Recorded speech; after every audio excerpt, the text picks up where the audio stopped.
Women don't understand that men are warriors by nature. So you do not confront a man. Men hate confrontation. You don't confront a man. Men see confrontation as an act of war. Unfortunately for women, women confront to connect. Because when women want to connect with you, they feel if we don't confront, if we don't look at each other, we're not talking. Men, on the other hand, men like to talk when you are by their side as an ally. They threw some chairs into a room, scattered the chairs, threw women in the room, all the women arrange the chairs face to face. Scatter the chair again, throw only men in the room, all the men arrange the chairs side by side, facing one direction. That's why most chairs in a bar are like that, they're facing one direction, side by side. When you were making your marriage vows in the church, you were standing side by side with your wife as an ally, right? You didn't face each other to exchange the rings, right? When she came to, for those that do traditional marriage, Igbo traditional marriage, when she came to give you the wine, she came to your side and squeezed by your side and gave it to you and you drank, right? When you are having intimacy with your wife, you sit side by side and that's how you do your intimacy, abi? When you go for job interviews, you sit side by side with your interviewer and you don't sit face to face, because if you sit face to face, it means you're confronting your interviewer, abi? Or when you're driving your car, you sit and you drive side by sideways, because when you drive forward, you're confronting everybody on the road. Right? When you're eating your food, you put your food by the side and you eat it from the side. If not, if you eat it straight or put it in front of you, it means that you're confronting the food. What are you guys even talking about?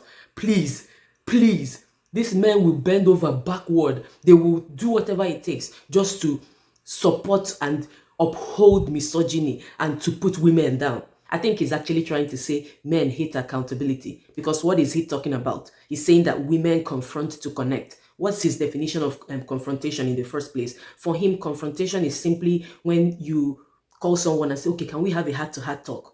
Right? Something is bothering me, something you're doing or something that's going on is bothering me. Or can we just discuss and decide on how to move forward from here? So for him, that means that you're confronting him. And you see that in how a lot of them behave. When a man and his wife or a man and a girlfriend or whatever, they have a misunderstanding, you will see them, they try to gloss over it. They will not talk when they know that they are in the wrong and they are trying to be like the good men, right? You will see them, they will go and buy chicken, pizza, whatever that they know that the woman likes. And then, or they will just come and start discussing, hey, as if nothing ever happened.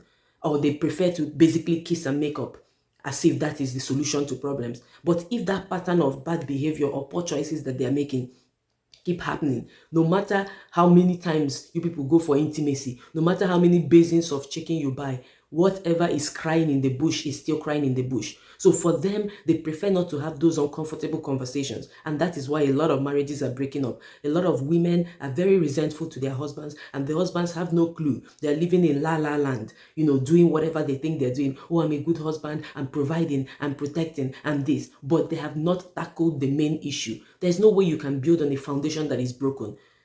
So I don't know what he's talking about, and he's doing as if he's saying something spiritual or he's quoting, what's it called, a scientific something. It doesn't make sense to me.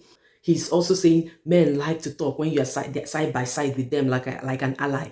Why should I ally with you when you are intentionally and consistently behaving in a particular way? The fact that we're discussing whatever is going on does not mean that we're not allies. So let's say you're running a business, there are issues going on in the business, and let's say you guys are teammates. You come together and say, hey, there's something going on with this our team, this department, we're not really functioning. What are the challenges? How can we take ourselves to the next level? And that for him is not be a form of allyship.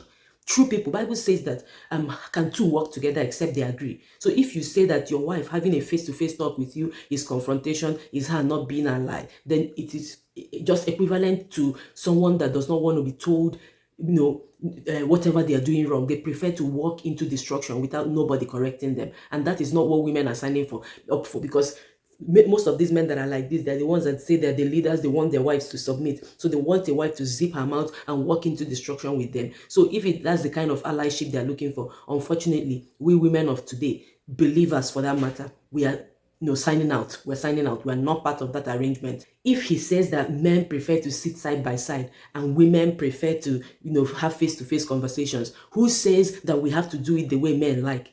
Okay, basically, if he's saying it is the nature of a woman to have, want to have closer, intimate conversations, and it is the nature of a man to want to run away, why should we do it the way men want? Is there nothing called compromise? Is there nothing called a middle ground where a bit of what the man is comfortable with and a bit of what the woman is comfortable with, can be applied in whatever conversations?